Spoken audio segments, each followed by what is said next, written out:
Tu en as parlé un petit peu tout à l'heure de l'île, et on est juste en face l'île aux peupliers. On dit l'île des peupliers ici. L'île des peupliers. Isola. Isola. Isolement. Alors il y a une autre figure imaginaire, mais peut-être qu'il a existé, une figure de la fiction, c'est Robinson, qui arrive sur une île aussi. Alors Rousseau. À la même époque, hein. Rousseau, l'île, Robinson, les Robinsonades, les célèbres Robinsonades. Qu'est-ce que fait Robinson? Qu'est-ce qu'il va faire sur son île quand il arrive, Robinson? Ah, si tu finis ta question comme ça, je vais commencer par la fin de ta question. Parce que là, on n'est pas loin de Marx. Hein. Lorsque Robinson arrive dans son île, il contredit toute l'imagerie qu'on a fait de Robinson. Je parle de Robinson maintenant, un jeune, il pense que c'est la vie de rêve. C'est le plus beau rêve, le jeune gavé par le discours anti-humaniste et pro-nature qu'on a autour de nous, va se dire si je pouvais être moi maintenant dans une île du Pacifique, etc., que je serais le plus heureux si je n'avais pas à m'emmerder avec les examens, les lycées, les trucs. Et vous les recherches d'emploi non satisfaites. Maintenant, quand on regarde le texte, les 100 premières pages, c'est les efforts harassants de Robinson. Non pas de vivre comme un homme de la nature, mais au contraire, les efforts qu'il fait pour aller dans le bateau, dans l'épave du bateau, au travers duquel il s'est échoué dans cette île, il a fait naufrage, d'arracher le maximum de technologie qu'il peut attraper pour subsister dans l'île. Ça va des outils, bien sûr, les scies, les marteaux, les clous, etc. On ne nous épargne aucun détail, mais aussi les outils théoriques. Je pense au calendrier, je pense au sextant. Donc, loin d'être une espèce de romanesque, un redémarrage à zéro. Pas de retour à la nature. Comme dans Paul et Virginie. Non seulement c'est pas ça, mais dès le départ, il bénéficie dans son île, dans un décor purement naturel, où il semble être seul, on verra après, les vendredis qu'il y a un problème. Et dès le départ, il hérite de la plus haute technologie de l'époque, c'est-à-dire la technologie anglaise, maritime anglaise. Voilà, je constate, pour répondre à ta question.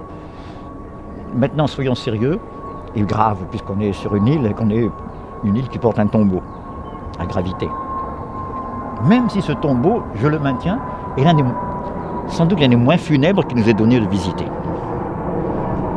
D'abord parce qu'il n'a rien de fétichisme et de morbide, puisqu'il ne contient pas les restes réels de Rousseau, puisque, comme tu le sais, comme nous le savons, c'est une belle journée de la Révolution, une belle nuit d'ailleurs plutôt, les gens de la Convention sont venus chercher les cendres du philosophe pour les transporter au Panthéon, à la lumière des torches.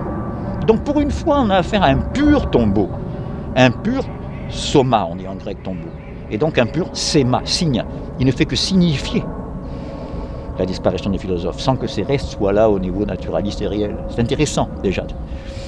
Il n'y a aucun truc morbide de côté relique et immédiat et fétichiste de venir ici. Ces cendres ne sont pas là. Donc, qu'est-ce qui reste? On dit, on vient admirer quoi alors? Le travail de Le Sueur, qui a fait les sculptures, c'est un contemporain de Houdon, là, du bas-relief, ou simplement la beauté du décor. Pas seulement, ou plutôt la beauté du décor en relation avec le dernier message de Rousseau. Et je reviens à l'île.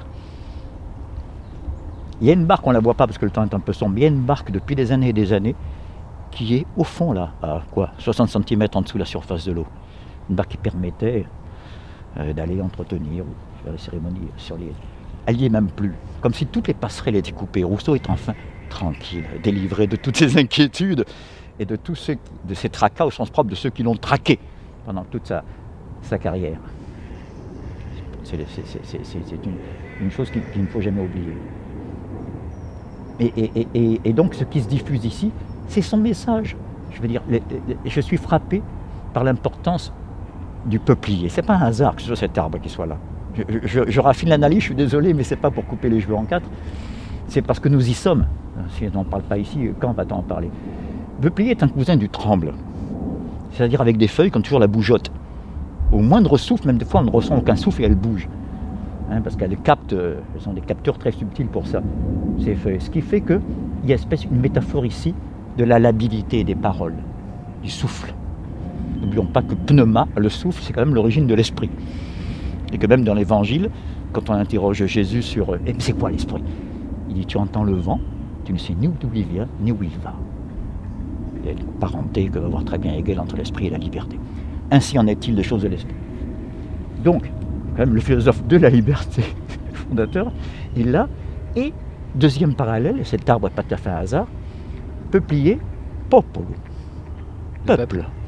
Et toutes ces feuilles Quand Rimbaud dit « Je vois au ciel quelquefois dans des visions de blanches nations en joie. Le chant des yeux, la marche des peuples, esclaves ne maudissons pas la vie. » Dans la saison en enfer, il y a une espèce d'entrevue, hein, non pas des lendemains qui chantent, mais des lendemains qui frémissent comme ça, au soleil du futur. Et alors, on va dire un petit peu, c'est un peu le paradoxe, à faire de Rousseau quand même. L'avant-garde de la modernité, c'est un peu fort, lui qui déplore tout le temps les gâchis qui sont venus apporter certaines modernisations par rapport à une vie fruste, traditionnelle, patriarcale, plus appropriée. Et bien il y a un texte de Rimbaud qui retrouve ce que Rousseau ne laisse jamais séparer, les trois éléments qui nous occupent actuellement. Le passé, le progrès, le futur, la technologie, qui va résumer un peu tout ce qu'on s'est dit. C'est un poème qui s'appelle « Mouvement » dans les Illuminations. On dit que c'est compliqué, que c'est hermétique, moi je trouve ça très clair. Ça commence par un décor visiblement futuriste. Rimbaud est contemporain des premières explosions, des premiers grands chantiers industriels, etc. Il y a plusieurs textes qui s'en ressentent. Il y a 4 illuminations qui s'appellent Ville, V-I-E-2-L-E, soit au singulier, soit au pluriel. Mais là, il s'agit visiblement d'un chantier hydroélectrique. Il n'y a qu'à voir la suite. Et ça commence comme ceci, c'est très court. Le gouffre à l'étambeau, c'est Cluse, hein. Le gouffre à l'étambeau, l'énorme passade du courant emmène les voyageurs entourés entourés des trombes du Val et du Strom, un petit mot germanique là, le courant, hein, Strom, stream en anglais, les courants du Val et du Strom. Ce sont les conquérants du monde, alors on parle des savants du futur, cherchant la fortune chimique personnelle. Le sport et le confort voyagent avec eux, il y a une espèce d'hymne au futur. Et ils emportent sur ce vaisseau, qui ressemble un peu à l'Arche de Noé, vous allez voir la suite, à la lumière diluvienne, le déluge, hein. Sur ce vaisseau, ils emportent l'éducation des races, des classes et des bêtes. À la lumière diluvienne, au terrible soir d'études. Il y a un magnifique hommage. Je saute un petit peu le milieu du poème, et à la fin, il dit « Aux accidents atmosphériques, nous y sommes là, les plus surprenants, un couple de jeunesse s'isole sur l'arche. » Là, on n'est pas dans le futur, là, ce qui existe depuis toujours.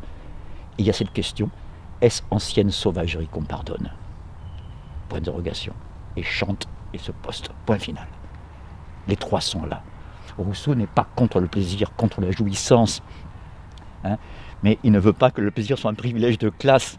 C'est pas un hasard si les libertins dont on nous fait l'apologie à travers les néo-nietzschéens, des Onfray, en passant par Solers, etc., qui tiennent le haut du pavé, ce sont tous des gens qui ont le droit de cuissage à l'époque quand même. Que ce soit le comte dans les Noces de Figaro, car c'est bien le sujet, le droit de cuissage des Noces de Figaro après tout, hein. Que ce soit Casanova, que ce soit le marquis de Sade, c'est des gens qui régnaient par l'épée quand même du point de vue strictement social, il ne faut pas oublier. Et alors qu'avec Rousseau, et grâce à Rousseau, va apparaître une nouvelle génération de couple et d'amour. Je vais loin dans la psyché, comme dirait Bouscard. Je pense à la personnage de Suzanne dans Les Noces de Figaro, dans le mariage de Figaro. Les noces, c'est Mozart. Dans le mariage de Figaro, qui est la première des soubrettes qui devient une héroïne à part entière. Les soubrettes, avant, c'était des confidentes, juste qui faisaient la réplique au Seigneur, et essayaient un peu d'équilibrer leurs excès sans plus. Ah, et au premier plan, c'est ces nouveaux couples, ces nouvelles formes d'amour qui sont nis dans les bêtes qui défrichent le sol, ni dans l'aristocratie, mais qui sont dans ces nouvelles classes moyennes en train de monter. Et donc nous sommes les héritiers, en gros. C'est quand même fondamental. Donc tout ça est résumé par la figure de l'île. Pourquoi? Parce que là, nous y sommes. Et je reviens à mon Nerval, je voudrais conclure avec lui, que personne n'a pensé ce lieu comme Nerval. Parce qu'il y a passé une partie de son enfance. Sa mère était de Mortefontaine, à 4 km d'ici, donc la tombe de Rousseau, le parc d'Armenonville sont des références qui lui sont familières. Lorsqu'il arrive, je parle d'une nouvelle qui apparemment n'a rien ni de politique, ni de philosophique, une nouvelle purement, presque autobiographique, on dirait aujourd'hui, Sylvie, qui est censée raconter un amour de jeunesse qui s'est mal terminé. Et donc je fais le détour du détour, je passe par l'autofiction pour arriver aux politiques dont nous parlions. Comme il arrive un peu tôt et que tout le monde dort à cause du bal, là, tout le monde est fatigué à cause du bal, on n'a pas dormi de la nuit, et que Sylvie dort, il décide, pour remplir le temps, de faire un petit détour de Loisy, qui est à 4 km d'ici, par Armenonville, en traversant la forêt, il arrive ici.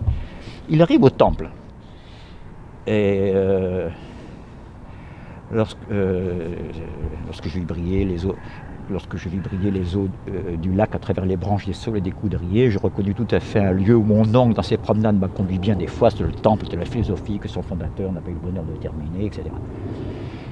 Et Et il y a une réflexion un peu élégiaque sur ce temple. J'y tiens à la citer parce qu'on va voir qu'elle prend le contre-pied du naturalisme aujourd'hui. C'est un poète, donc on n'est pas dans l'arc, là on n'est pas dans la praxis, c'est un poète. Il dit, oui, ce temple tombe comme tant d'autres. Le lierre envahit les marches disjointes.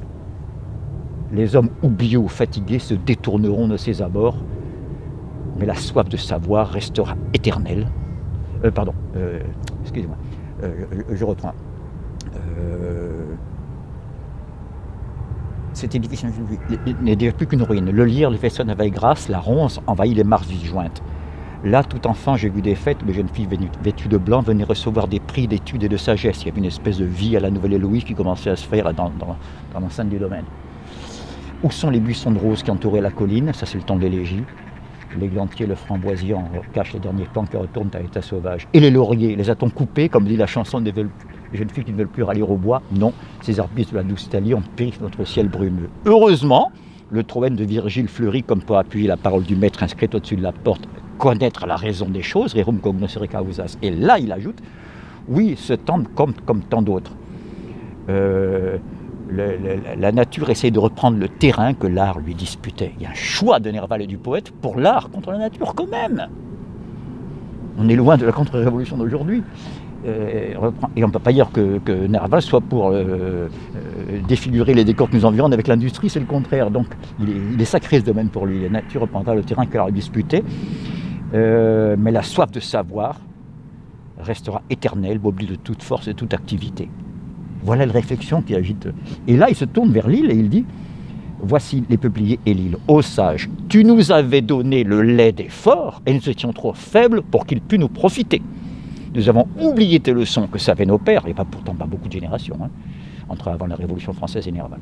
Nous avons oublié tes leçons que savaient nos pères déjà, et nous avons perdu, je parlais de Hegel chassé de l'écran, déjà Rousseau était chassé, et nous avons perdu l'écho de ta parole, nous avons perdu le sens de ta parole, dernier écho des sagesses antiques, lien évident entre le contrat social et la République de Platon.